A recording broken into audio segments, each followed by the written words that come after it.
this longer?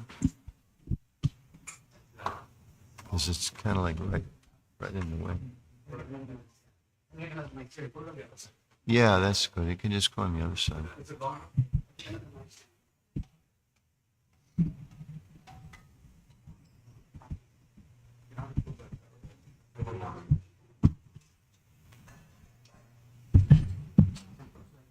Yeah.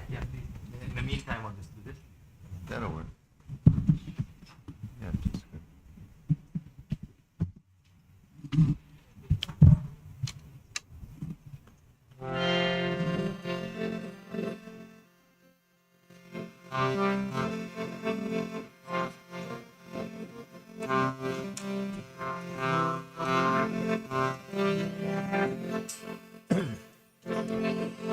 Namo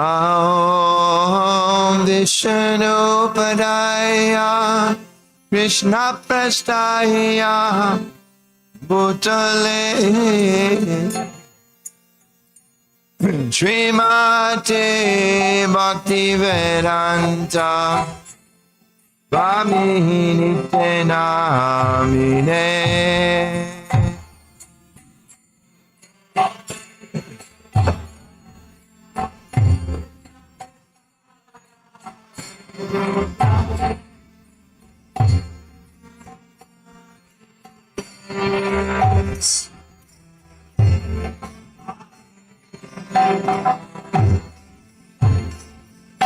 Namaste Saraswati Deve Gauravani Prechadine Nirvisesha Shunyavadi Ashtachari Chatarine.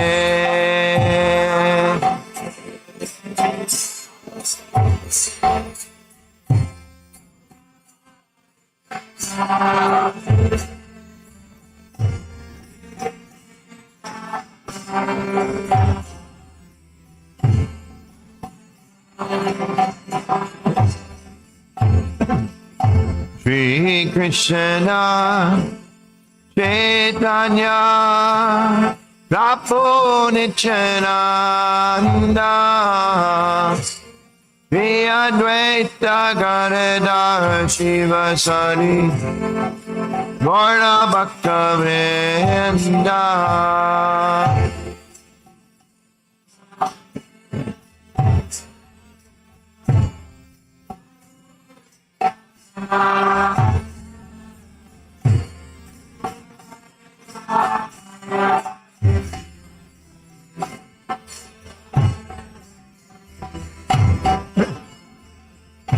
Shri Krishna Chaitanya Prabhu Nityananda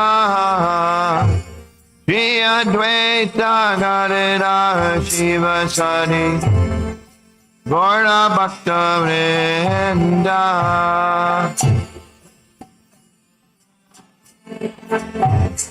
Chaitanya Prabhu Nityananda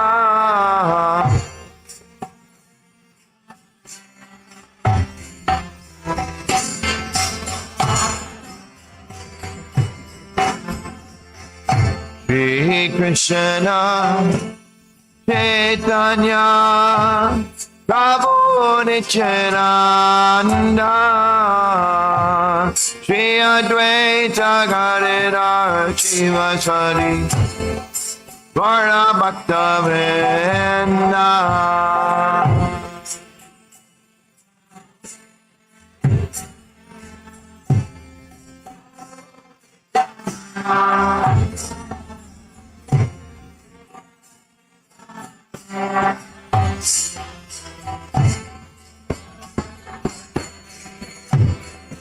Jaya Shri Krishna Chaitanya Prabhu Nityananda Shri Advaita Gadadhar Shivasari Gaura Bhakta Vrinda.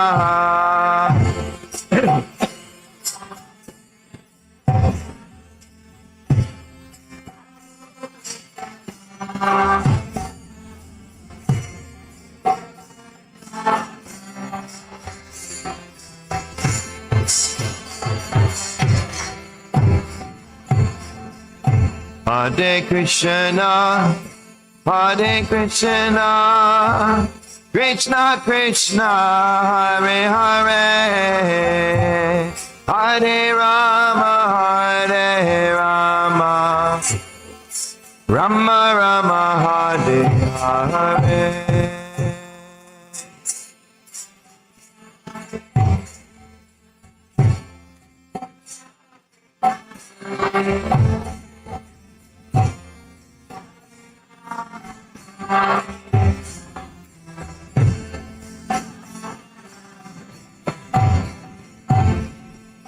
Hare Krishna, Hare Krishna, Krishna Krishna, Hare Hare, Hare Rama, Hare Rama, Rama Rama, Hare Hare.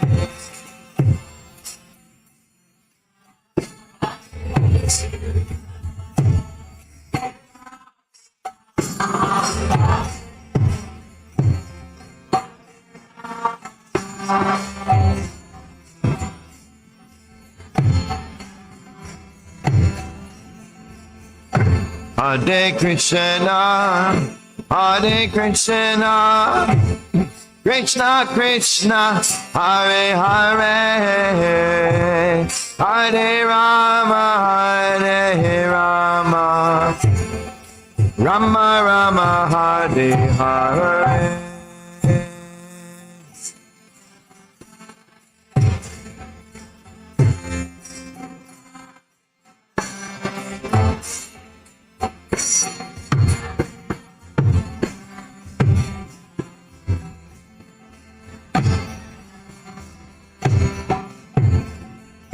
Hare Krishna, Hare Krishna, Krishna Krishna, Hare Hare, Hare Rama, Hare Rama, Rama Rama, Hare Hare.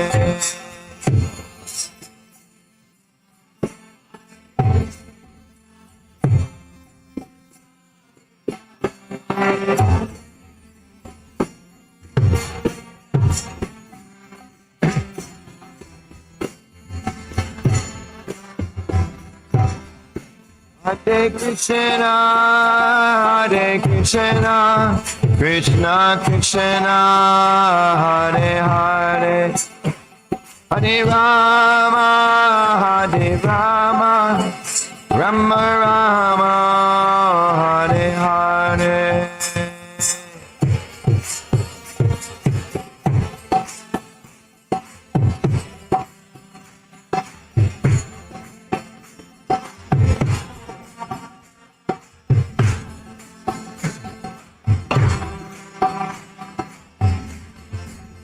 Hare Krishna, Hare Krishna, Krishna Krishna, Hare Hare, Hare Rama, Hare Rama, Rama Rama, Hare Hare. Krishna, Krishna Krishna, Hare Hare, Hare Rama, Hare Rama, Rama Rama. Hare Krishna, Hare Krishna, Krishna Krishna, Hare Hare, Hare Rama, Hare Rama, Rama Rama, Hare Hare.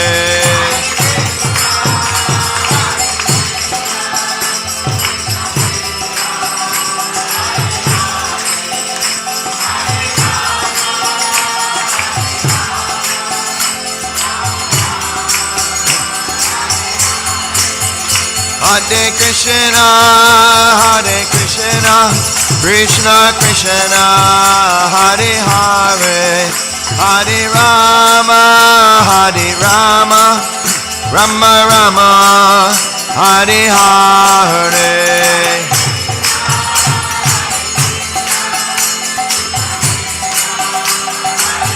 Hey Govinda.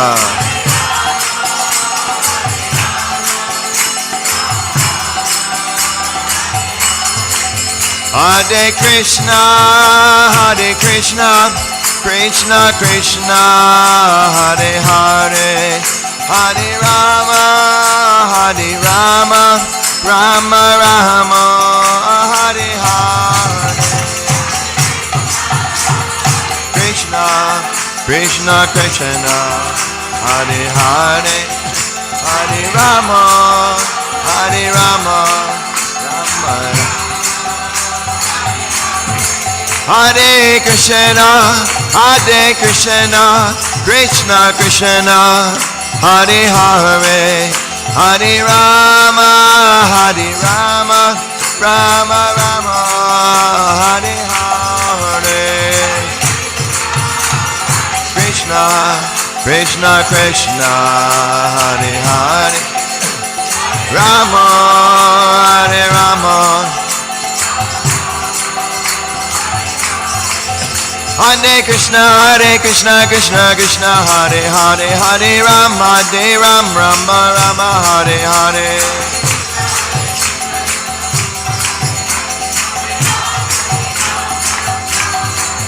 Hare Krishna, Krishna Krishna, Hare Hare, Hare Ram, Rama Rama, Hare Hare.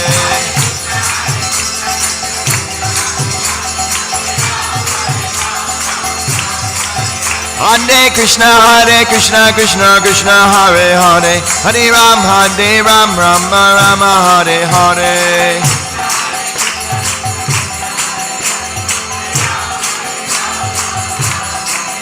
Hare Krishna, Krishna Krishna, Hare Hare, Hare Rama, Rama Rama, Hare Hare. Krishna Krishna, Hare Hare, Hare Rama, Rama Rama, Hare Hare. Hare Krishna, Krishna Krishna, Hare Hare, Hare Rama, Rama Rama, Hare Hare. Krishna Krishna,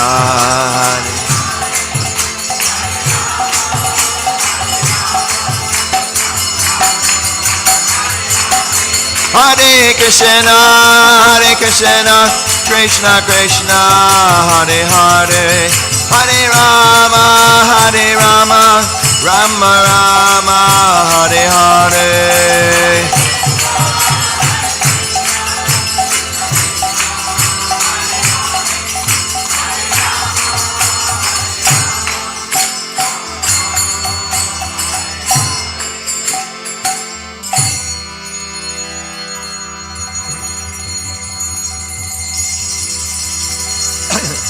Hare Krishna,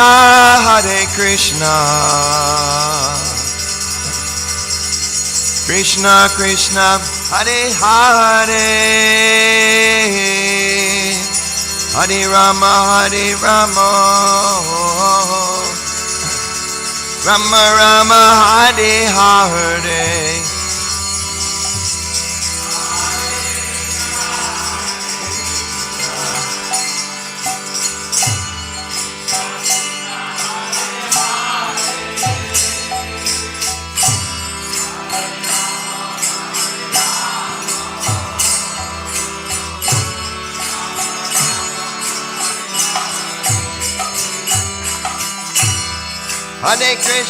Hare Krishna,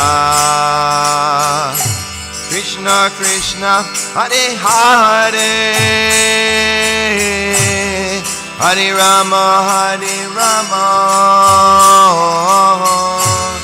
Rama Rama, Hare Hare.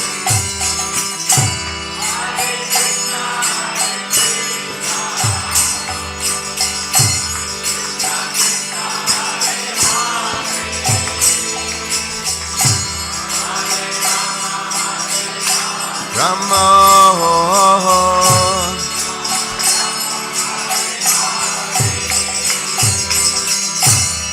Hare Krishna, Krishna Krishna Hare Hare Hare Rama Rama Rama Hare Hare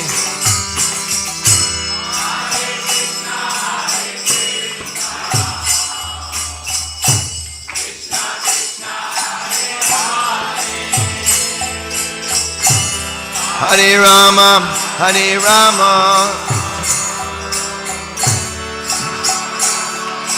Hare Hare Krishna Krishna Krishna Hare Hare Hare Rama Rama Rama Hare Hare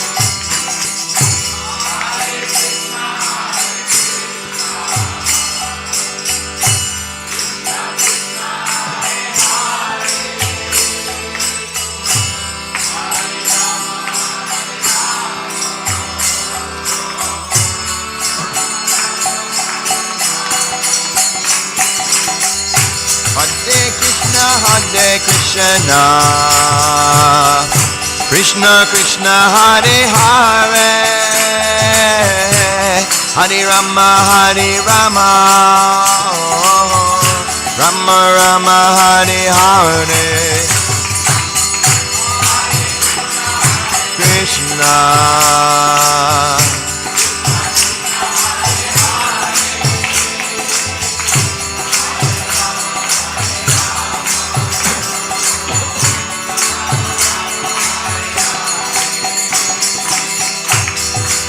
Krishna Hare Krishna Krishna Krishna Hare Hare Hare Rama Rama Rama Hare Hare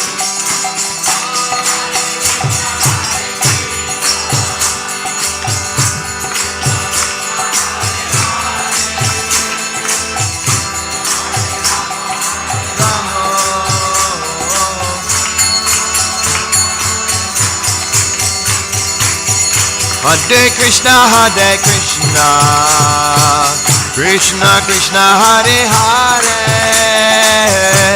Hare Rama Ram Ram Hare Hare Haribo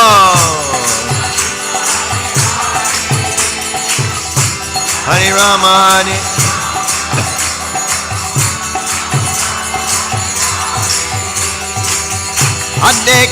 Hare Krishna Krishna Krishna Hare Hare Hare Rama Ram Ram Hare Hare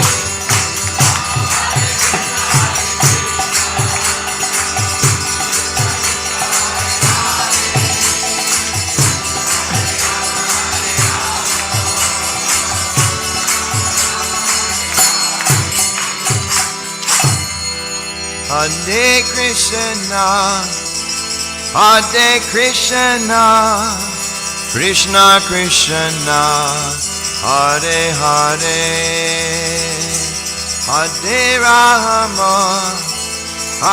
Rama Rama Rama Hare Hare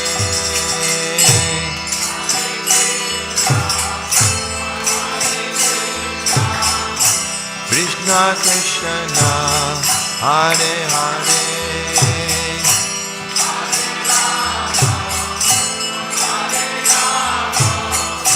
Rama Rama Hare Krishna Krishna Krishna Hare Hare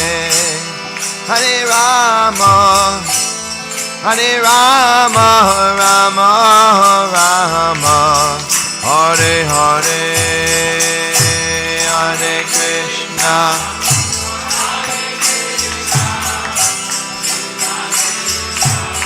Hare Hare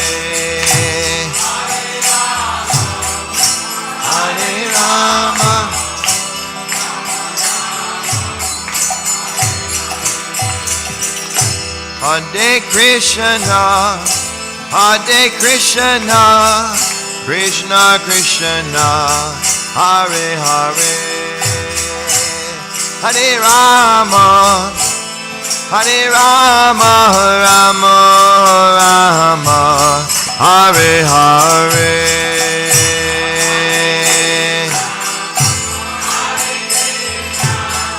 Krishna Krishna, Hare Hare,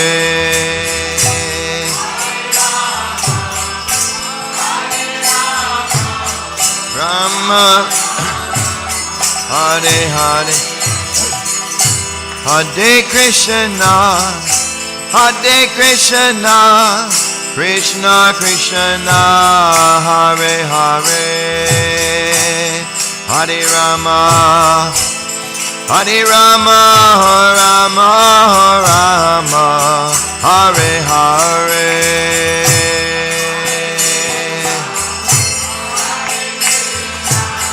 Krishna Krishna, Hare Hare.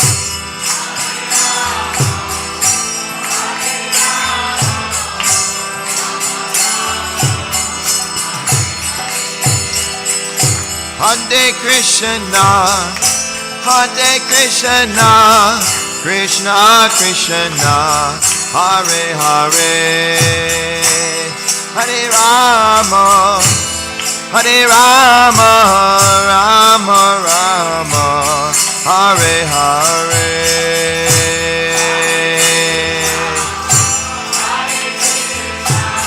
Krishna Krishna, Hare Hare, Hare Rama, Hare Rama, Rama Rama, Hare Hare.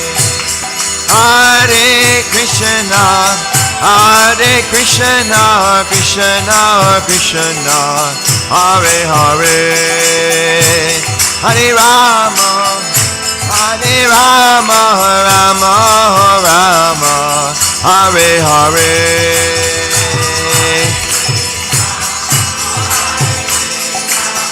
Krishna Krishna, Hare Hare,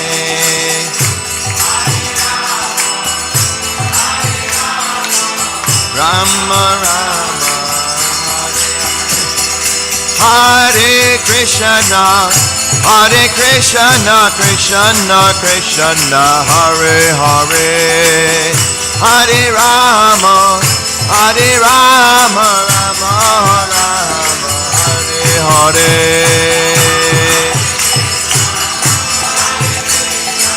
Krishna Krishna, Hare Hare, Hare Rama, Hare Rama, Rama Rama, Hare Hare, Hare Krishna, Hare Krishna, Krishna Krishna, Hare Hare, Hare Rama, Hare Rama, Rama Rama, Hare Hare.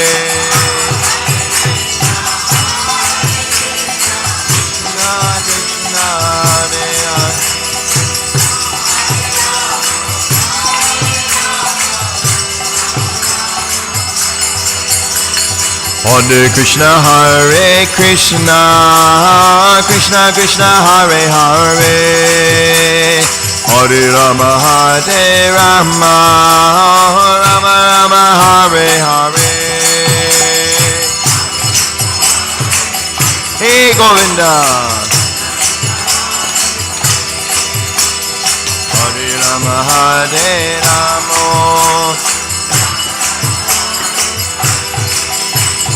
Hare Krishna, Hare Krishna, Krishna Krishna, Hare Hare, Hare Rama, Hare Rama, Rama Rama, Hare Hare. Krishna Krishna Krishna, Hare Hare Hare Hare, Rama Rama Rama Rama, Hare Krishna, Hare Krishna, Krishna Krishna, Hare Hare, Hare Rama, Hare Rama, oh Rama Rama, Hare Hare.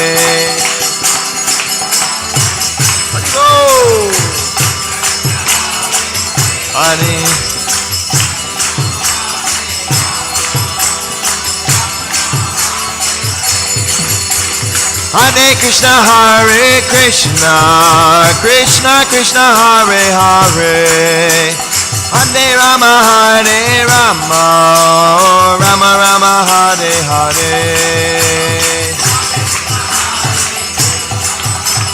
Krishna Krishna, Hare Hare, Hare Rama, Hare Rama. Hare Krishna, Hare Krishna, Krishna Krishna, Hare Hare, Hare Rama, Hare Rama, Rama Rama, Hare Hare. Krishna, Krishna Krishna, Hare Hare, Hare Rama, Hare Rama, Rama Rama, Hare Hare. Hare Krishna, Hare Krishna, Krishna Krishna, Hare Hare, Hare Rama, Hare Rama, Rama Rama, Hare Hare.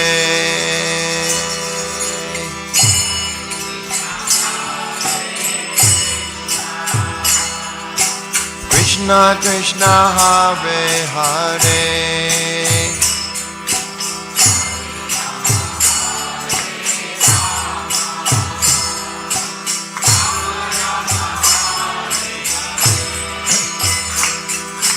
Hare Krishna, Hare Krishna, Krishna Krishna, Hare Hare,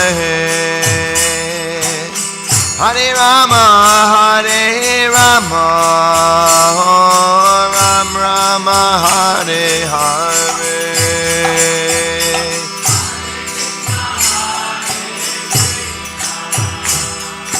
Krishna Krishna, Hare Hare,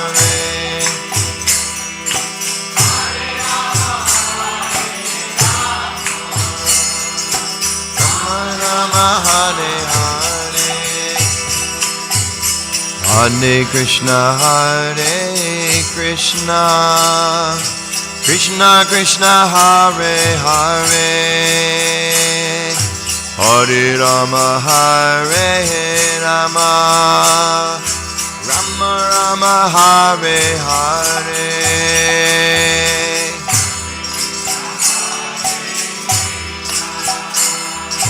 Krishna Krishna, Hare Hare,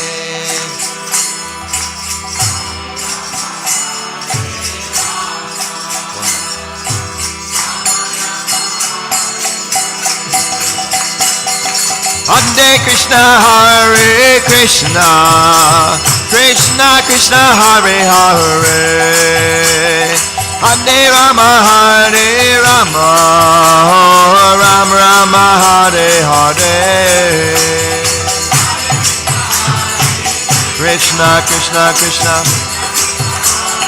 Hare Hare, Hare Hare,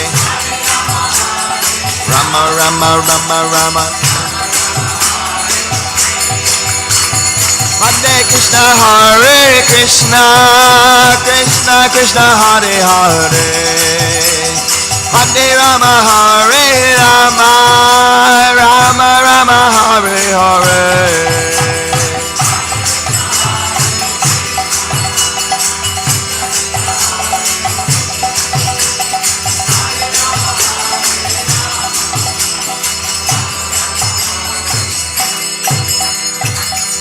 Hare Krishna, Hare Krishna, Krishna Krishna, Hare Hare, Hare Rama, Hare Rama, Rama Rama, Hare Hare.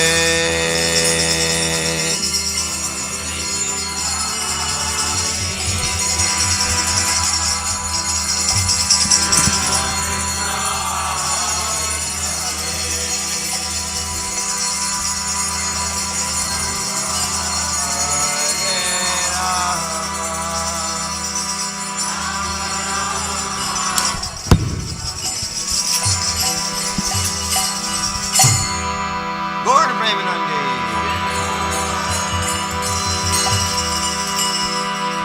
Shri Prabhupada ki jai. Shri Radha Shama Sundar ki jai. Shri Shri Kishore Kishore ki jai. Shri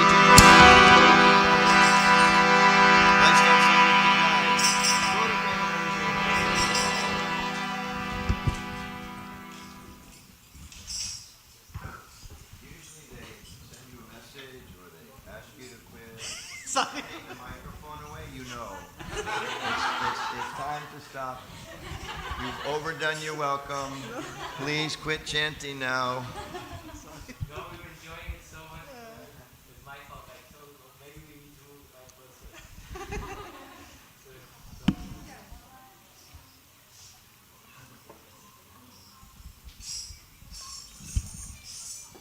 So I'd like to welcome everyone to this program in New Delhi. Does this fan work or is it just for decoration? It doesn't work. It doesn't work. Okay. So this year, Gopal Hari Prabhu, he landscaped everything very nicely for us. So you're all witnesses. By next year, the fan will be working.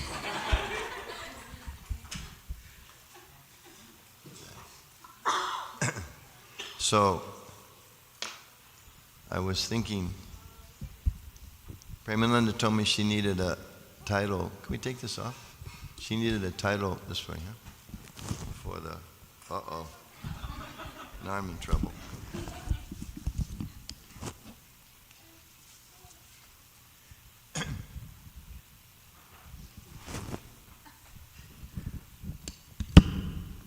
She wanted a title for the Sunday feast, so I was thinking of a title.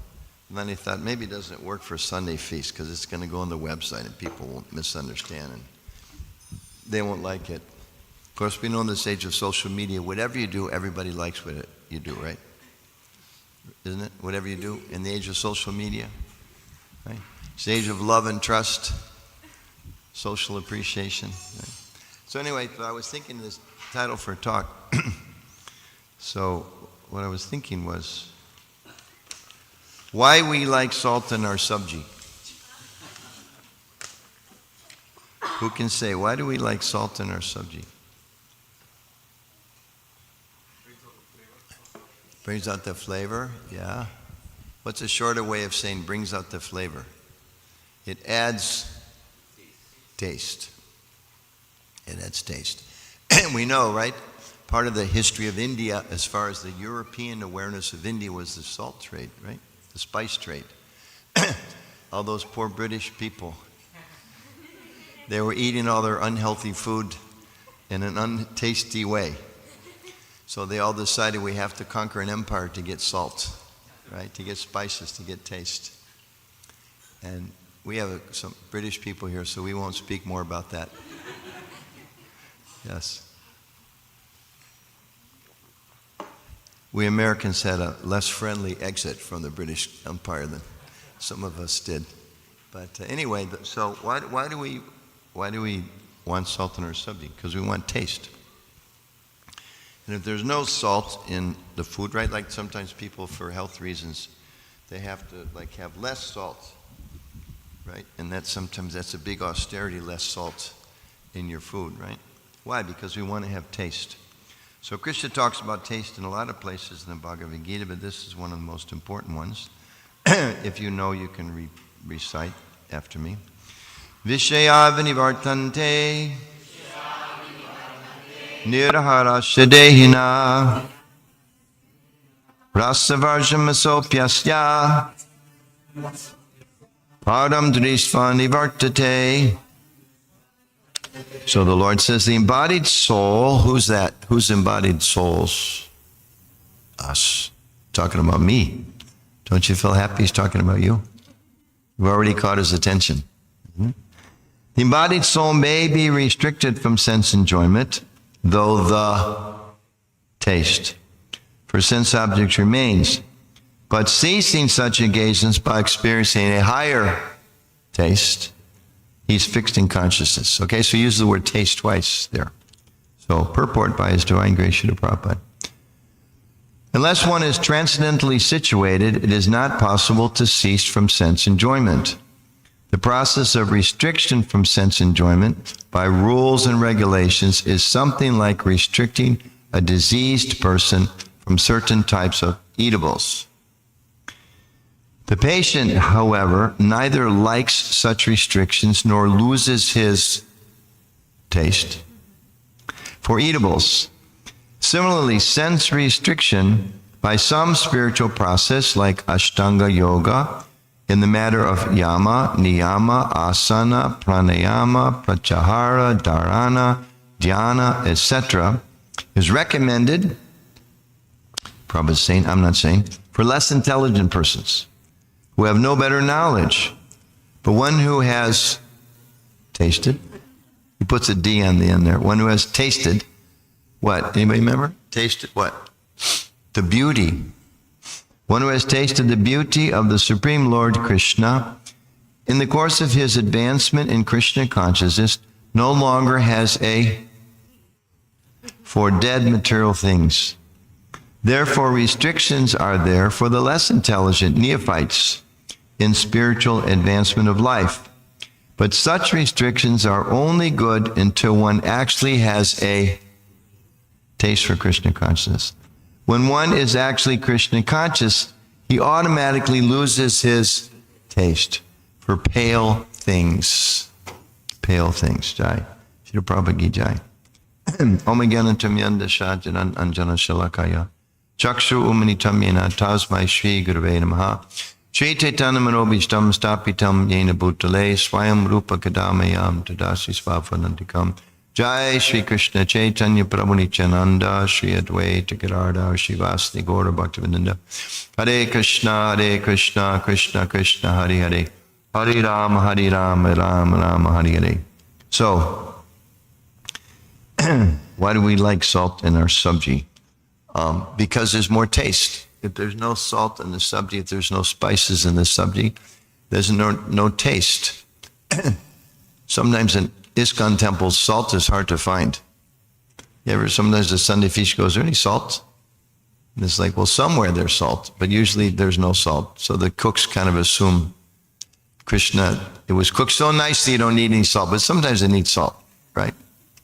And sometimes at home we cook and we offer things to Krishna and then we realize it needs more salt. So without salt, without taste, then food, it becomes very plain and not exciting. We know recently, COVID swept through and now there's more cases again now, but when it first came, it was such a serious thing and, may Krishna protect all of those persons who left this world because of COVID. Some did. Maybe some of us even lost close friends, relatives, so we pray Krishna will take care of them. So one of the corollary factors of this COVID was you lose your taste, right? And I was with a devotee recently here in Chicago that's having some health problems, and it's not COVID, one of the related things was they lost their taste. And he was saying that whatever, they bring me food, but it tastes like straw. He said, it tastes like straw, and I can't eat. I don't want to eat anything. And if you stop and think about it, if somebody brought you some food, and it was like boiled straw with some fried straw, with some sautéed straw, with some, diced straw, spliced straw, right? Would you eat much? No, because the taste is so important. It gives us enthusiasm. So without some kind of taste, things become less exciting. And also, when there's no taste, if there's no taste for eating, are you enthusiastic to eat? No. Are you looking forward to eat? Do you plan to eat? Do you make all kinds of arrangements to eat? No. There's no attraction. There's no attachment for this. So we see in this world, because we're also looking for a taste, we're looking for, as Prabhupada uses the word 5 or 6 times in the purport, we're looking for different kinds of pleasure and taste. And just like if food is not very tasty, you pick it up, you eat it. I mean, it's prasadam. We want to honor prasadam, but Nobody's looking. You put it to the side and you try to taste something that maybe has more taste, isn't it? Or you bring it home and you put it in the refrigerator and you pretend you don't know it's there, until the only thing you can do with it is give it to some rabbit or something outside, and you hope that he likes it. And if he doesn't, at least the microbes will eat it, right? Because there's no taste. So we see in the modern world also, the same way we're looking for taste in food, we're looking for taste, or rasa, sometimes Prabhu says, or pleasure from the different things we do. And that desire for a taste or pleasure or happiness or some type of satisfaction, that drives us from place to place to place. Just like with food, if there's no taste, you're looking. Is there any salt in the house, please? Even if something's very nice, if there's no taste, it's not good. So in the modern world, we see people, especially even say like in the last 15 years, apparently there's not much taste in working for one particular place, right? Young people can test us before me, right? You're working there to pad your resume, right? You don't really care about the boss generally. You don't really care about the company. You don't even care about the product. You don't really care about the customer. You're there, as I hear, to add to the resume. It's kind of like the new generational thing. Previously, people, you get hired at one company, you stay for different reasons and all that. But they're wandering from job to job to job. Why? Why are they wandering?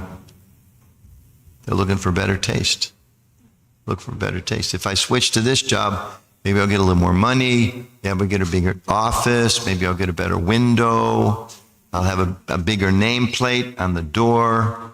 I'll have I'll be level 11 instead of level 10, like that, right? In the corporation. And we see very popularly these days, it's just, again, we're trying to look at these things philosophically. Why did people change partners? When I was younger, I was just popped in my brain. There was actually a song. There was a group very old in previous century. Crosby, Stills, Nash and Young. Anybody remember them? Anybody here? One head. Thank you, sir. I feel so much younger. Thank you. They had a song, I think the title was Change Partners. It's time to change partners. So why is it time to change partners? Brahmacharis know this.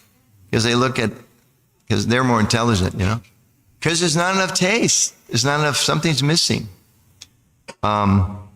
People change jobs because there's not enough taste. People, in so many different ways, trying to, change houses or change cars or change vacation spots, right? You save up your money all year long. You go on vacation to the mountains, and you realize before you got there, the mosquitoes came.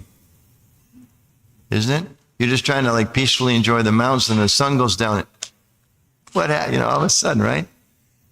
So then you decide, we should have gone to the beach. There's no mosquitoes at the beach, right? And then the next year you go to the beach, and there's a big sign, sharks. Right? And then you think, we should have gone back to the mountains. Right? So, in this way, we're actually driven different places, different experiences in life, because we're looking for some taste. And one thing that kind of separates spiritually minded people, devotees, religionists, is that they're able to, serious practitioners, they're able to honestly say, there's something missing. And I want to find that something that's missing. And, sometimes people think, well, what's missing is, I tried skiing, I tried mountain climbing, I tried this, so I have to try extreme sports, right? I just saw a picture the other day, some couple, I was just skimming through it, some couple whose their thing together is to climb, I guess tightrope between buildings, or climb up this, they were saying their thing is did you see it? Whatever illegally you're not supposed to do, they do it for fun, right? Like hang off the sides of buildings. And I was thinking, how long can that last? May Krishna protect them, but one of these days somebody's going to slip, right? Like you hear these big extreme sports guys, right? And they climb with no ropes, they climb with no, what do they call it, pylons? Yeah, no harness, nothing. And it's really exciting. But why do they do that? Because climbing with a harness wasn't exciting enough. It needs to be more exciting. So they push it. And this is the nature of modern world that's really good at helping people push the, like they say, push the envelope, right? This doesn't satisfy, try this. That doesn't satisfy, try this, right? Like our friend here from Alaska. He just finished his master's degree in Alaska. And he was telling me that, it's very difficult. The sun only comes up for 3 hours a day in the winter. It's 40 degrees below. They said it's so cold, 40 below centigrade and 40 below Fahrenheit's the same. Can you imagine that? How cold that is? So one of the things they do for fun there? He can show you the picture if you like. They go outside next to a sign that says 40 below with shorts and a t-shirt. Yeah. And all your friends tell you, if you're a real man, you got to go out there, right? And they probably say to the women too, if you're really a girl, if you're really strong, if you're a modern woman, you have to go out there, right? And you're do it. Yes. So he was pushing them further and further. So, in fact, I remember I was in Alaska with your brother a couple years ago, and they actually have like advertisements on like they have some slogan like 29 below. Like, people might say, enjoy the beaches in LA or something like that. Or, I remember when I moved to Colorado, they had a thing. Welcome to Denver. It was 319 days of sunshine a year, like their thing, right? So in Alaska, in Fairbanks, it's like 29 below. Fahrenheit, folks, Fahrenheit. You know how cold that is? 29 below Fahrenheit? It's cold. But somehow or other, they're stuck there. So like, what do we do to make this fun? How do we find some taste? They're looking, same thing. Everybody's driven for this taste. And we don't get much taste. So, describes in the Bhagavad Gita, explains that this drive for some taste, it actually drives people to really crazy things and sometimes self-destructive things. Always looking, where's the taste? And sometimes people become very discouraged and even depressed and even suicidal and even violent towards themselves and others because they're frustrated because they don't find the taste. And I'm doing it just like social media. They talk about, so many studies now about especially younger people because they grow up with, their phones, their smart, and it, like you hear the expression sometimes that I've got 500 friends or 1,000 friends or 5,000 friends, but I don't have one friend, right? And we've all kind of seen it, especially, teenagers. You see you're walking down the street and a whole gang of people, they're like 5 friends. And you're noticing like, they're not talking to each other, right? They're like someplace else. He's one place, she's one place, she's one place else. Why is that? Of course, it's because, it becomes a little addictive and all that. Part of it's because there's not enough taste in being with their friends, and this machine pretends that there's more taste. But the thing is, the studies show, it leads to a lot of depression among young people, because, you walk along with your friends, and you're kind of bored, and what do? You're looking at your device. And then, you reach some kind of cool background, you all stop and you smile. Right? And you take a selfie, and then you send it to all your friends. Right? And all your friends are walking on the street with their friends, feeling unhappy. And then they look at your picture. Wow, they're having fun. I'm not having fun. They're having fun. So it's a whole psychological downward cycle, really. And we can see it's interesting because just like salt, it's quite interesting. I was saying it's kind of like mystical. I'm sure that food science, like there's a devotee in Chicago is a food scientist professor, right? So maybe he can analyze. But it's interesting when you think about it. Pizza is better with salt, right? There's no salt in pizza. And pakoras are better with salt. And even lassis are better with salt. I mean, how is it something makes a pizza taste better? Potatoes are better than salt, right? You have French fries, right? Sometimes the temples, they have French fries. They're not French, but anyway, they're fries. and right, that's the day you better have salt at the temple. If you're going to have fried potatoes, like you got to have salt if you're going to have fried potatoes, right? It's terrible. So how is it there's this one ingredient makes pizza taste better, makes pakoras taste better, makes potatoes taste better, makes lassis taste better, makes celery taste better, right? Radishes even taste better. I don't know if there's any children here, they won't think I'm telling the truth, but broccoli tastes better, right? How is it? It's kind of mystical. Because like other spices, if you put like hing in pizza, I don't know if that would work, right? It's like it works in certain combinations and not others. And, certain different other spices, they only work. But salt seems to work with everything. So in the Bhagavad Gita, Krishna's making a really heavy claim. And the Acharyas are making a radical claim. And we are trying to study that claim and make that same claim, which is, if you add Krishna, everything tastes better. That's what 5 times in the purport. Taste, taste, taste, taste, taste. Prabhupada saying if we add Krishna, if we just add Krishna, it's like I was sitting out on the lawn of Narendra Prabhu and Premananda, and in their chair, watching the cars drive by. And I was thinking, this is a nice neighborhood, nice cars, nice day. And you're sitting as a devotee, chanting Hare Krishna, appreciating everything is very nice here.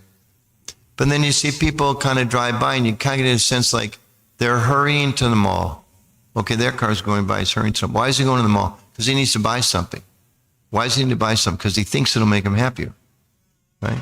And there goes another person driving by. They're going to their friend's house. Why are they going to their friend's house? Because it's going to have some taste. Then they go to their friend's house and they sit down. They both get out their smartphones and, right? And in this way, it's described that the soul, we come into this world and we're looking for happiness because we're, what is it? Anannamayobhyashat. Yes. That we're by nature, we're pleasure seekers. So because we're pleasure seekers, we go from place to place to place, from vacation to vacation to vacation, from partner to partner sometimes in the world at large, unfortunately. Make a lot of money, but it's not quite enough. Make more, it's not quite enough, like that. It's just not sufficient. So I remember when I was a young devotee, maybe the first time I went to India, it's like 1976, and there was a sannyasi giving class by the bank of the Ganga on this verse. And I was sitting there, slept at night on the roof with the mosquitoes, stood in line for 30 minutes in the burning hot sun, waiting for prasadam that was so spicy. There were 2 lines. Maybe you heard me tell this story, but it's a true story. There were 2 lines. There was the regular prasadam line, and there was the prasadam line for devotees that were sick. And devotees that were sick got flat rice, yogurt, and bananas, because you're trying to put out the fire in your stomach, which was excessive. And as soon as you got a little better, the next day you get in the other line, and you'd eat the regular prasadam. And usually within 1 or 2 days, you were back in the other line. So it was pretty austere. So I remember sitting on the bank of the Ganges, and this one sannyasi is giving this class about the same verse, higher taste. Such there's a higher taste in Krishna consciousness, and we're so fortunate with the higher taste that I was like ready to scream out, "Where's the higher taste? Where's the taste? Where's the taste?" I was thinking, this is so difficult. But it's a claim that Krishna makes, and that as we go on in Krishna consciousness, we get little glimpses of that taste. And it requires a little bit of perseverance, because we understand, according to our Vaishnava acharyas, Krishna is the supreme person. And we're also persons. And we made a big boo-boo. Way back, a few lifetimes ago. Maybe a few universes ago. We don't know when. It's described. We can't tell. But according to our acharyas, there is this paradigm or explanation of life or philosophical system, which is we are conscious beings. We chose the wrong thing. We came into this world to separate ourselves from Krishna and to try to find taste without him. It's like saying, okay, we're going to have a Sunday feast this week, no salt. Right? Wait, you can't have a Sunday feast without salt. There's not going to be taste. Right? No, we're going to try without salt. You know, because this is my feast. I'm in charge of this kitchen, but there's no salt. So this material world is described like that. We are looking for unlimited pleasure and we get little drops. When I was a kid, I went to a summer camp for about 12 years, just like they had Camp Spark. Where is she? Where are you? She's over there. Up there, okay. What do you call the camp here? Camp Bark? The Gita camp. So you go to Gita Nagari for Camp Spark. And you'll come here for camp. It makes sense. I got it. I understand. Okay. So I went to another camp. I went to a different kind of camp. And they would have plays. And I went there for 12 years in a row, 12 summers. So like at a certain point, you know all the plays. They were like divided by cabins. So cabin 1 would do a play, cabin 2, not every night, but at least one night during the camp time. In one of their plays, I remember, maybe this was my first philosophical experience in life, I don't know. All the kids, because every kid had to be in the play. That was part of the rule. Every kid had to have some part in the play because it's a camp. You don't want to feel left out. So there's one particular little drama. Somebody would walk out, crawl out, water, I need water. And then he'd like flop on the stage. There'd be like a bucket at the end on the other side of the stage. And then the next one would come up. He would die. Then the next, water. Then the next, water. Then the last kid would come out. He'd make it all the way across the stage. He'd pull out his comb. He'd dip it in the water. He'd comb his hair, get up and walk off stage. Wasn't that funny, was it? It wasn't really so funny. Yeah. That was the play. That was the drama. And you think how stupid. You're going to all that trouble, you're dying just to put some water to comb your hair. That's what the material world's like from the perspective of the spiritual seeker, spiritual seer. We're working so hard, we're crawling across the... Prabhupada says, like, there's no water in the desert. There's a little bit of water. There's no doubt there's a little bit of water. Just like Prabhupada, sometimes he makes very strong statements. There's no love in the material world. Other places, there's love in the material world. There's definitely love in the material world. You know, you see mother take care of their children. In Chicago, I won't mention her name because maybe she wouldn't want me to. There's a devotee, I just last week. She has a 3-year-old son who's very energetic and he doesn't like to take naps. The only place he falls asleep is in the car. So every day at 2 o'clock, she puts him in the car. She drives around the block until he falls asleep. And then she sits in the car for 2 hours while he takes his nap. Because you can't leave a 3-year-old in the car, not this day and age, right? And he doesn't fall asleep anywhere else. I mean, that's a huge sacrifice. So that's clearly she loves her child and she's putting aside so many things in their life. So, you know, sometimes people go to work at jobs they don't like because they have some affection. They want to care for their family members, etc. But pure love, our acharyas say, doesn't actually exist in the material world. But that's actually what we're all looking for. That's what we're hankering for. That's the taste that we're trying to find. But in our philosophy, we understand, it's explained, that we have our free will and we chose to come here. We have free will, we chose to come here. And it's like choosing to go into a kitchen with no salt. There's some taste there, right? You can have French fries without salt. Is it very good? You can have pizza without salt. Looks like pizza, smells like pizza, right? It's got, triangle shape. It's got a crust. It's got tomato sauce. It's got some kind of cheese on it. No taste. My mother had in her dining room, she had like a bowl of fake fruit. These days they probably do it much better, but this was made out of plastic. And I remember looking at like the banana and the orange. It's like, it looks like a banana. It weighs the same as a banana. It structures like a banana, but it's plastic. It's not a real banana. So it's described, again, by the Acharyas and by Krishna, that this world, this is his lower energy. It's his lower energy. He has a lower energy, he has a higher energy. And we're marginal. So we have a choice. We can go the spiritual energy, or we can go into the material energy. And in material consciousness, we're pursuing different kind of things.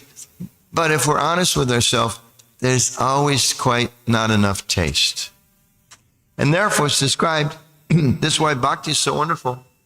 We just add Krishna. Like, right? Sometimes you go to like Sunday feast, or maybe your wife cooks for you, or your husband, or whoever cooks.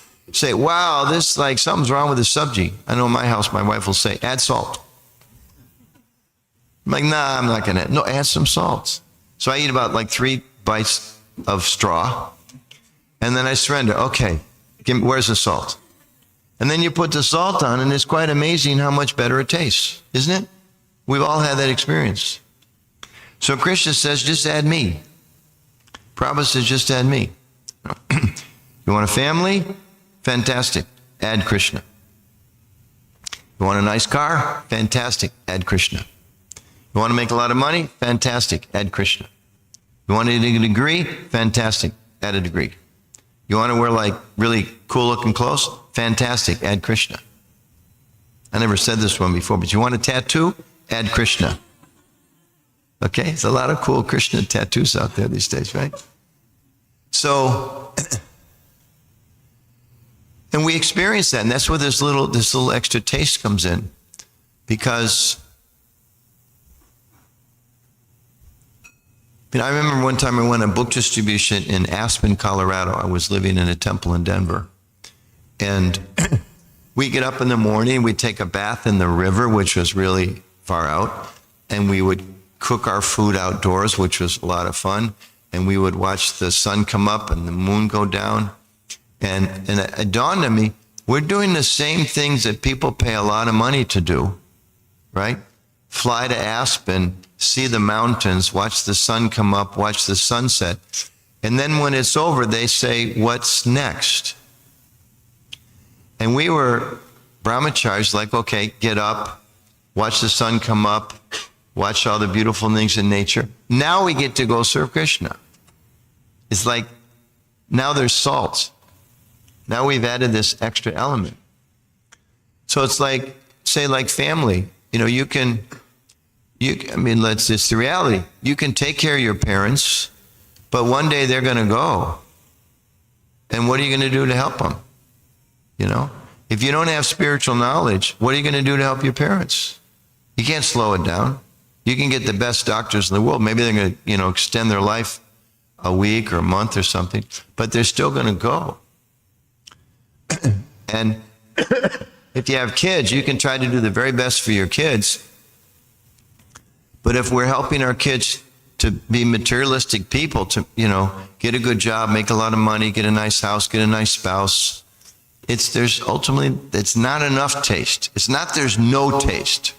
The Acharyas don't say there's no taste. There is taste, not enough taste. It's like crawling across that stage and there's just enough water to comb your hair. It doesn't satisfy your thirst. It just doesn't satisfy your thirst. So we're very fortunate because we've gotten the association of Krishna and Srila Prabhupada and all the devotees. So we're given this opportunity to just add Krishna. That's why Prabhupada went to places like the Mantra Rock Dance, right? Where he said on the way out the door famously, this is no place for a brahmachari. But he went there to teach them how you just add Krishna. They had all their far out San Francisco light shows, but they added Krishna. And they had, the rock and roll bands, some of the biggest bands of that era, but they added Krishna. And Prabhupada taught them, just add Krishna. So that's the message of our acharyas. That's the message that we have. And we know that in our lives, the nature of our spiritual practice is, it's not like you open the door and there's the sunshine and everything's clear and you just like, wow, a beach with, no sharks. It's not like that because why? Why is it not like that? You would think, well, okay, if there's spiritual reality and I just give a little bit of endeavor, then I open the door and it should be there. It's more deeper than that because our concept of the spiritual endeavor is there's a person who we basically said, get out of my life. That's our philosophy. Am I right, Professor? Yes. Professor's mother, am I right? Yes. I had to go through the parampara there. Or to use the more modern language, is get out of my face.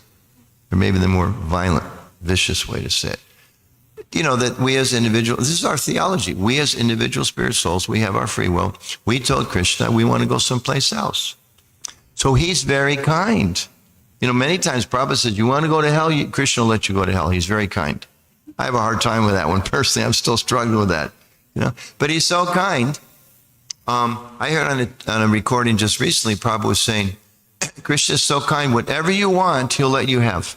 He'll let you do. But he says, you're going to take the reaction for it. So that's there too. But we understand that, Krishna is there, God is there, the Supreme Person is there, the Supreme Friend is there. And it's like we want to check out other things. He's like, yeah, fine, go for it. No problem. But then we kind of come around like, that wasn't so good. Okay, well, you want some spiritual life? Yeah, I think I do. And then the difficulties go away a little bit, or, Krishna, just a minute.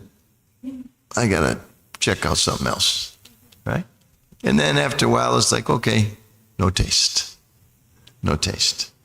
So that's what the whole material world is like. Prabhupada explains that in the 3rd chapter of Bhagavad Gita. 2 purposes. 1, to give us, the conditioned souls, the opportunity to satisfy our desires. And 2, when we start realizing it's not enough. It's just not enough. Okay, do what you want. You can go to this planet. Okay, fine. It's not enough. It's like, you want some pizza without salt? Nah. Looks good, but it's not enough. So that's the message that our acharyas give us. Just add Krishna. And as Prabhupada said in this, became a cover of a book, just chant, be happy. So why just chant, be happy? Because that wakens up our connection with Krishna. We show him, actually, I want more, I want you more than these other things. And he's not going to force himself on us. That's our philosophy. God does not force himself on us. He's hidden. He's hiding. In our heart, described. He's hiding in our heart. He never leaves us. But as soon as our intention is we just want Krishna, or I mostly want Krishna, he helps us. And he gives us a little taste.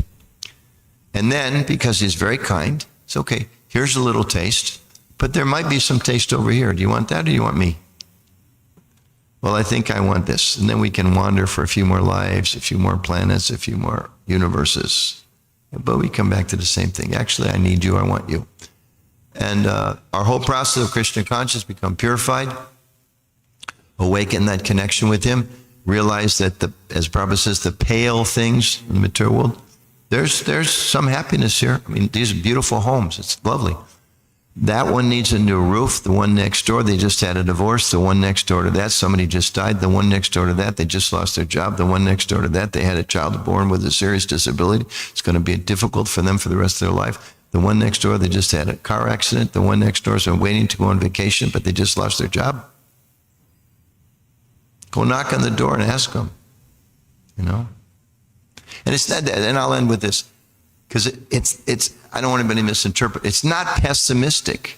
Krishna consciousness is the most optimistic. If somebody gives you a piece of pizza and you're like, that's okay, the next one's going to be better.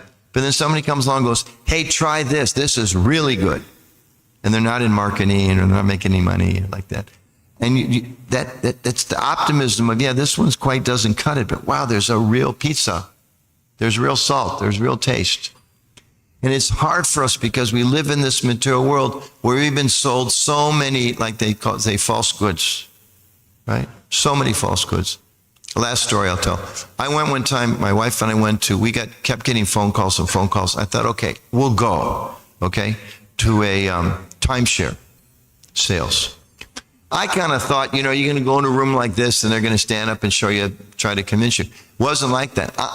One-on-one. You and the salesperson. Anybody ever gone to one of those things? Right? One-on-one? Oh, yeah. Okay. You were watching the whole thing. It was a disaster. Mine was like that too. And I told him on the phone, I said, I'm not going to make a decision the first, I will not buy anything the first night. They're like, no problem. And then they went to check in. Hi, we're the Walkers. I said, but I need to tell you, I'm not going to buy anything tonight. Oh, that's fine, no problem. And then we got the actual salesperson, said, look, the guy who's assigned to us, he's got to spend a half an hour of his evening. He's got a quota to make. He's got money to make. We told him we're not going to buy anything tonight. He said, what are you doing here then? But he was stuck with us. So he took us all around in the whole high pressure thing. And at the end of it, we said, no, we're really not interested. And we said, we have to think about it. And then he said, yeah, but if you do it tonight, we'll throw in this. We're really not interested. We'll throw in that. We'll throw in that. And then they all went in this big room. It was like a big dance hall. There was like those lights, and they were playing Beatle music, because it was a certain demographic, older people had money. And it was this high pressure scene. So finally convinced our salesperson, I'm not interested. I said, but before we go, where's the manager? So why do you want to talk to the manager? I said, I just want to talk to the manager.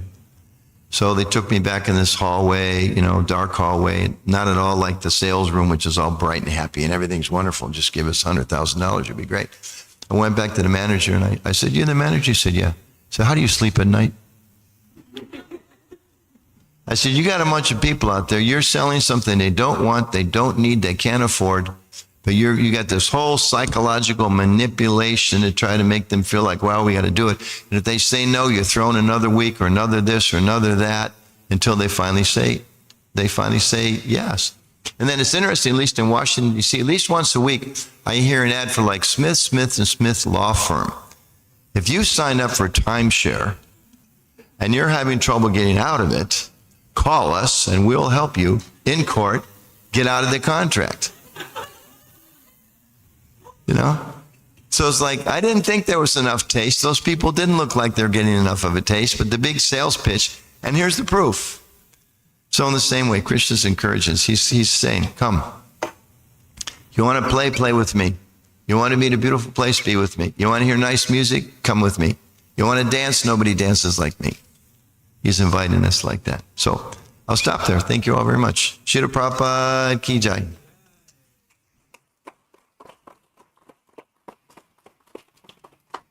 Questions? We have time for questions? Okay. There's no salt in any of the prasadam made tonight. So they just went to the store to buy some. So until they come back, we have time for some questions. Okay? Oh, that was bad. Any questions or comments? Mataji, some reflections?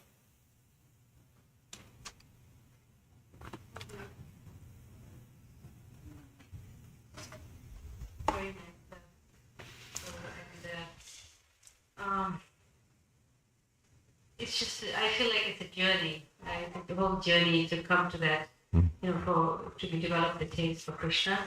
And I went through that journey.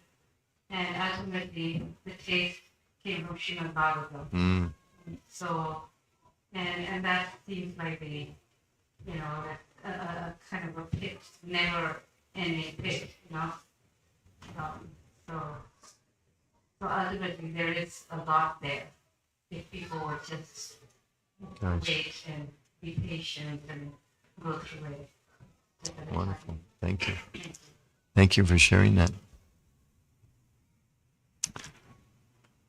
We're going to have a video in a few minutes from Shivaram Swami, about 5 minutes, talking about how we can go deeper in learning about Krishna. Any other questions? Comment?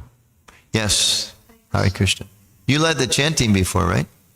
Thank you. It was very nice. This question is from my son. He's visiting some friends, so he's not here. Okay. So he said, so he's a 9-year-old child, and He's 9. Yes. Okay. And to let him know, that's. And he asked me. He said, "So you're telling me that it takes us turning away from Krishna is the reason we are here." He's a 9-year-old theologian. And then he said, "So it sounds very easy. That it sounds almost instant that we turn our attention from Krishna and we're here. But to go back to Krishna, it doesn't seem to be an instant." Yes. It Process, seems yeah. it seems like a process. Easy to get here, not so easy to get out. Yes. Yeah. How merciful is Krishna? He's 9 years old? This proves the philosophy. He clearly is coming from some advanced stage in his previous life. 9-year-olds don't ask questions like that, isn't it? I mean, that's a very profound question for a 9-year-old to ask. That's a very profound question. So, Gopal Hari was waiting for that question. He wanted to try to answer that with us.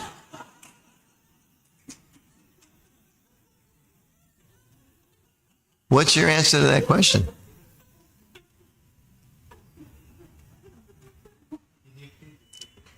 Yeah. She has a 9-year-old son who was basically asking, okay, if we turn from Krishna, why is it seems so quick? You turn from Krishna, you come here so quickly, but it seems so difficult to get out. Is that right? Understand? Yeah.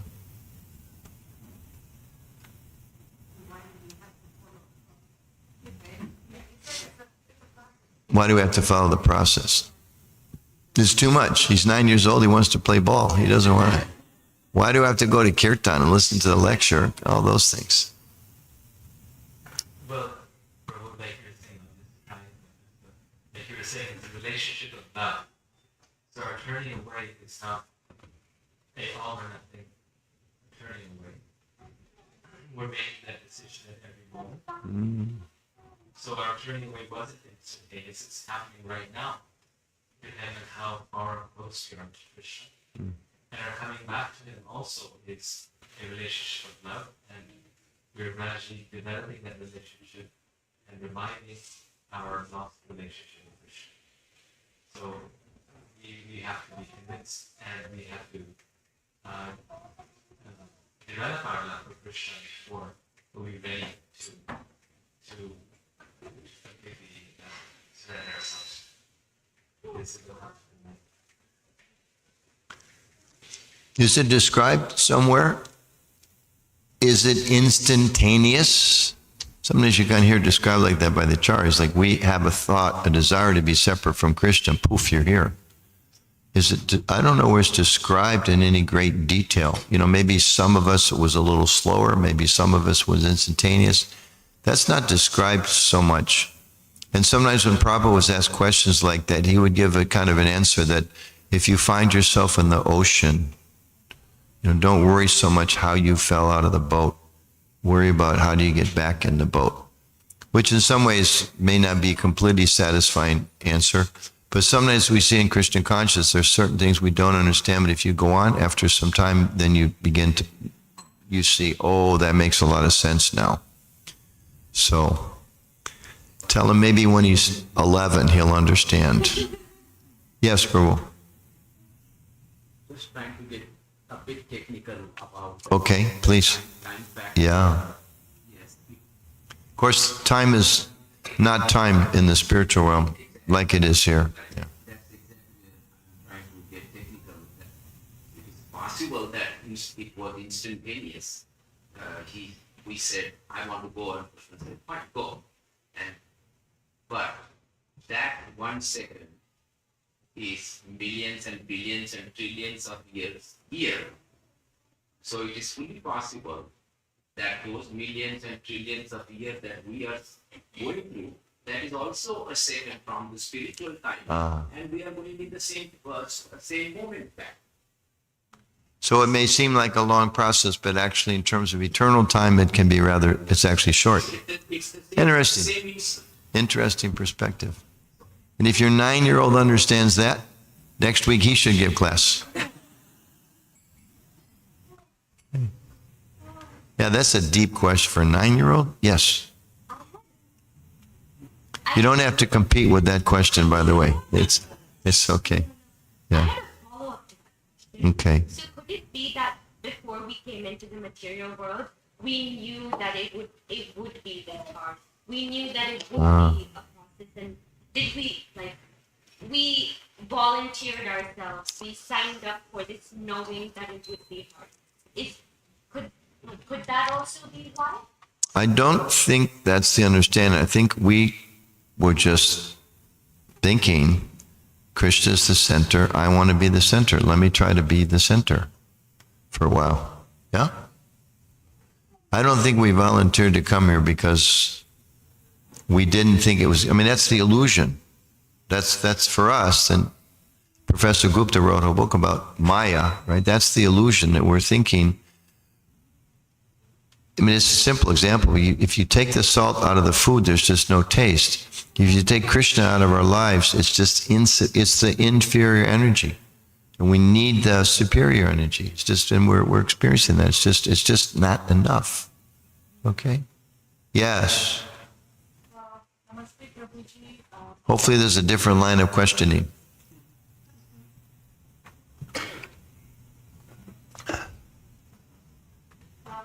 Namaste, Prabhuji. My name is Aparna. Yes, Aparna. I have a very simple question. Okay. Can you give me your personal experience? How did you get connected to the faith God? To Krishna? Yeah. Okay, you want the 1-minute answer? Because we're going to eat after this, right? Yeah. Okay. So I was a student. I was a university student. I first met the Hare Krishnas in high school. I took a religion class because my friends were in it. I had no interest whatsoever in religion. But I took a class because all my cool friends were in that class. And I was really impressed. I remember particularly by the studies of Buddhism, because Buddha had all these very deep, profound philosophical things that I'd never heard about, like desire leads to suffering. I'd never heard that. You know, I was 17 years old. Nobody ever told me that. But I'm looking around the world seeing like, wow, that's true. That's really, really true. And other things like that. So then I went to university for about 2 years. Was very interested in social science, studying how societies work, political theory. How can we organize human beings in such a way for the ultimate good? How can people actually become happier? And I studied so many different great thinkers, Marx, Hobbes, Locke, Plato, Rousseau, Aristotle, all these great thinkers. And then I realized after a certain point in time, if you like philosophy, you'll find this interesting, otherwise it'll be boring, but here's my story. I found that all of those great people, they all had a set of assumptions. Karl Marx has a set of assumptions. People are by nature in class warfare. And he created a whole system how to overcome class warfare. And modern, the society we live in today is largely based on the writings of John Locke and others similar. Their theory was that we're at war with each other. Some point in history, we just kind of wandered around the jungle trying to be happy, but your territory keeps interfering with mine. So we create a social contract. And if you believe in that, government should be minimalist. If you believe in, say, a Marxist idea, you need to maximize government at a certain point in time to overcome these historical exploitations. So after studying these things for about 2 years, I remember going to my favorite professor. I said, these are really interesting ideas, but I'm noticing within the first 30 or so pages, they lay out their premises, their assumptions, and then they create these wonderful structures based on their assumptions. Should we not be discussing their assumptions and whether those are true? And my professor, Zimmerman, my favorite professor at that particular university, looked at me and said, "We're not here to discuss truth." That was his answer. And I was thinking, well, I came to university to discuss truth. That's what I thought we came here. You're telling me, get a job, get an education, make a lot of money, you'll be happy. Isn't that true? And this philosopher's telling me it's not going to make you happy. And this person's telling me you're going to be at war with each other. You got to satisfy that. And the whole society is, kind of going to hell. It was just after the Vietnam War. So many issues with, black and white relationships. Women's liberation was just starting up. We all stopped eating lettuce to support Cesar Chavez because the farm workers are being exploited. People just trying to understand, I watched a video the other day, I don't know if any of you have seen it, on the U.S. and the Holocaust. If you want your theory that America is a wonderful place smashed, Ken Burns, you've maybe heard of Ken Burns, he did a lot of very famous videos. So they talk about the Holocaust and Hitler's exploitation of the Jews and the genocide of the Jews and all that. Hitler, you know where he's got his ideas from? Part of them, not all of them certainly, it's anti-Semitism, but he looked to America. They said, how can you put the Jews in a separate place and all that? He said, well, look at how the Americans treat black people. They got separate bathrooms. They won't be able to eat in the restrooms. They can't go here, they can't go there, etc. And then he had, I forget the German word for it, we need more space. The German people need more space. We got to conquer Poland and we're going to conquer Russia because we are a master race. We need more space. Eugenics and all that kind of stuff. But one of the arguments that he made was this is justified. Look what the Americans did. Did they not kill all of the native people, either through warfare or disease, or they just pushed them around? You take the people that, were raised in the woods of Georgia and you push them into Oklahoma where there's plains, there's no trees. How are those people supposed to survive? It's a completely different culture. It's like telling everybody here you have to go someplace where there's no chole. How do you survive? Right? So it was shocking to me. We have these ideals of what a wonderful place, and in many ways, it's a great country. I'm so grateful for it, and we have so many ideals. But historically, we've done a lot of bad stuff. So I was affected by how are we going to make the world better? And then I realized, I had so many, friends that were men, totally focused on exploiting women. It was almost like check the boxes, like how many women can you have during this semester, And the girls are thinking I'm, not all. But, I'm looking for a serious relationship. And these guys are thinking, no, you just want to check the box. How many women can you exploit? So I'm thinking, what kind of world is this? This is a crazy place. And then I became active in student politics. We spent a whole year trying to get access to the reviews of the professors. There was only 30 students out of a 300-member group. We convinced enough professors to support us that we won the last day of the meeting of the Michigan State Congress, whoever it was, we won. We are going to get access to the reviews of the professors. The president of the university stood up, Clifton Wharton Jr., later became education secretary for Bill Clinton when he was president, stood up and said, thank you very much. I will take this under consideration, and I'm going to send it to the College of the Deans for final decision. 9 months we were fighting for that. Nobody ever mentioned the College of Deans. Nobody ever told us that they could, do that to us. We won fair and square, and this jerk, okay? And we all sat there completely in shock. And I thought to myself, this is my experience, I thought to myself, if there's that much cheating at this level of politics, I mean, how important is this? Students reviewing, this is before social media and all this, measure your professor, whatever it is, right? What's it called? Yeah, it didn't exist. So this was radical. Students seen it, and he cheated us. And I thought, okay, forget it. Meanwhile, I was, trying to enjoy my life socially and all that. That was not working out very well. And there's got to be something else. And then I came across spiritual books, and I started going to a Methodist church. I started going to Zen retreats. I started to go into the Hare Krishna temple. I started hanging out with, you remember Jesus freaks? Remember that term? Kind of the same era. Okay. Anyway, And they all had the same message, which is there's something higher, there's something better, you have to look for it. And I was convinced there's got to be something better. So I quit my job, I hitchhiked around the country for about 3 months. I ended up at the Krishna temple. I was out of money, I had $75 left. And the devotee said, you can move in here for free, try it for a week. And then there was a yoga retreat, it was $75. And being a practical person, I thought, well, if I go on the yoga retreat and it's not my path, I'm out of money. And I'll be stuck. If I move in the Hare Krishna temple, it's not my path. I'll still have my $75. So I moved in the Krishna temple. I don't think I still have the $75, but yeah.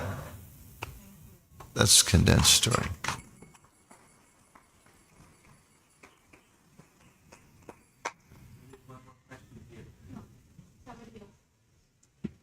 Yeah.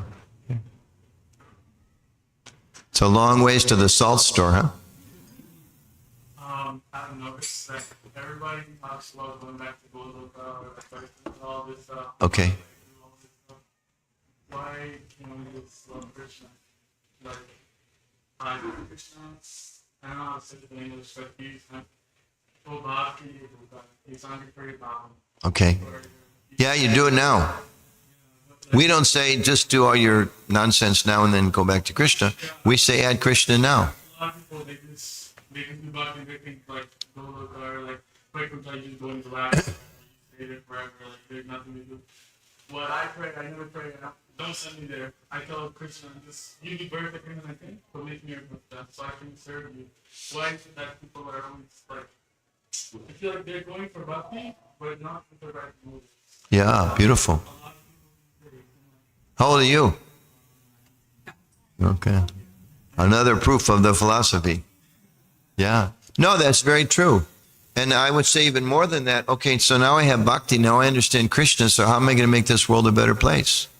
People are killing each other. They're killing animals. They're killing all kinds of things. It's horrible. They're walking around thinking, this is my country. I want my country. I want to conquer your country.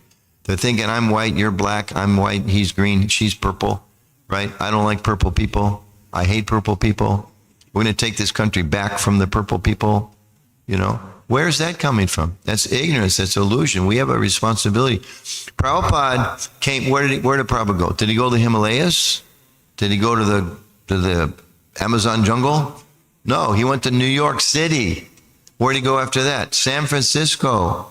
Where did he go after that? London, Montreal. He opened temples in big cities because he wanted to help people turn their lives around. So yeah, becoming a devotee, there's a very nice lecture Prabhupada gave. And he was explaining that becoming a devotee doesn't mean you don't care about the world and that you just think, okay, let everything go. He uses the term, let everything go to hell. But you're a devotee, you're more concerned about how things are in this world. More concerned because it belongs to Krishna. It's not just a bunch of electrons and chemicals that just happen to come. There's a big bang. So who cares if you screw up the environment? Ultimately, it's useless, meaningless. Short term, we should keep it together. But no, it has meaning because it belongs to Krishna. We have to protect the planet. It belongs to Krishna. We have to take care of other people. It belongs to Krishna. We have to try to minimize the amount of wars here because it belongs to Krishna. Those are all spirit souls killing each other. It's like, what are you doing? But we know if you try to do that without Krishna, it's not a long-term solution. So be radical and add Krishna. Okay? Yeah. Don't stop being radical. You said Prabhupada's travels, New York, Yes. San Francisco, Paris, London, Australia, and in one of the travels he was asked, Prabhupada was asked, Swamiji, why do you travel so much in the planes, whatever, in the jets? Prabhupada's instant answer was so that you don't have to travel through 84 million species of life. Wow. Nice. Anyway. How old are you? 68. Proof of our philosophy, yet again. Prabhu, you have, is the video hooked up somewhere? We're just going to bring the TV here. Oh, you bring the TV here. Will that be as smooth a transition as the microphone? Should we take one other question while you're bringing the TV in? Yes, and I have one question for Okay. you So mentioned can you bring the TV while he asks this question? you mentioned that we should just add Krishna. We should add Krishna in our life.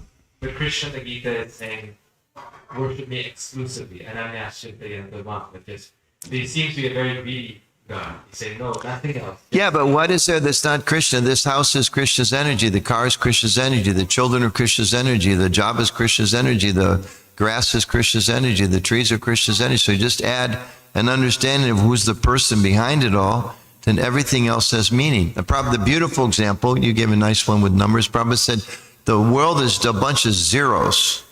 It's a pretty heavy condemnation. But if you put a 1 in front of those zeros, all of a sudden there's so much meaning to it. So, it's a fact. People are frustrated in family. Why is the divorce rate in this country 55%? Because they're frustrated in their relationships. Why is that? I just read an article the other day. It's like young women don't want men too, but they don't want kids. What's going to happen to the human race? Why don't they want kids? Because they look at all the people that have kids that are miserable. Why are those people miserable? Because they don't have any spiritual purpose for it. So, this could be a major production here. So yeah, just add Krishna. So what, but you were focusing on but exclusive. But it's not, it's not, exclusive means like one-pointed. Prabhupada uses that translation, one-pointed. We're not exclusive like some people are exclusive, like, only if you believe Krishna can you be saved. Or only if you belong to this race are you better. Or only this country, only this church. We understand Krishna is everybody's best friend. And he tries to come, Prabhupada explains in the Bhagavad Gita, 4th chapter. Krishna says he comes again and again and again. And Prabhupada explains that we shouldn't think that Krishna only appears on Indian soil. He says he can appear anywhere and everywhere he chooses. And then he says in that way, sometimes he comes as himself, sometimes in some disguised form, sometimes he sends his servant, sometimes he sends his son. Who's he referring to there? Right? Who worships God, the servant who's come, Muslims, Islam, it's all about the servant. Christianity, it's all about the son. But sometimes people become a little bit narrow-minded in their tradition. Our tradition is not so narrow-minded. Our tradition is very broad-minded. Very broad-minded. If we're becoming a devotee, we're narrow-minded, we don't understand the philosophy. You can't be a narrow-minded Hare Krishna devotee, in my opinion. It's not possible. Because Krishna is like everybody's connected to Krishna. We were saying this morning, just as they finish, as soon as you finish, I'll stop. There's a couple verses of the Gita. Krishna says one who is like really of demonic mentality said he's thrown by me again and again into lower species of life. It's like one of the heaviest verses in the Gita. But we're talking about this morning, who goes with that demoniac soul? Who goes with him? Krishna, Paramatma. So he throws you there you're so bad, you're making everybody else so miserable. He throws you there, and then he goes with you to try to help redeem you. What kind of friend is that? You go to court, you screw up, you break the speeding ticket, or you get caught for stealing or something horrible. Does the judge go with you to try to help you out? He doesn't try to go to help you out. Maybe there's some parole officer, but probably not. If it's a heavy enough crime, they just put you away, like they say, they throw away the key. Krishna never throws away the key. He's there with the key at every moment. Are you ready? Okay, we're ready. This is Shivaram Swami talking to us from Hungary, and then the two prabhus that are here representing Maharaj in his beautiful books will talk a little bit about it, and then I saw this last night. It's really wonderful. Hare Krishna. Srila Prabhupada Ki.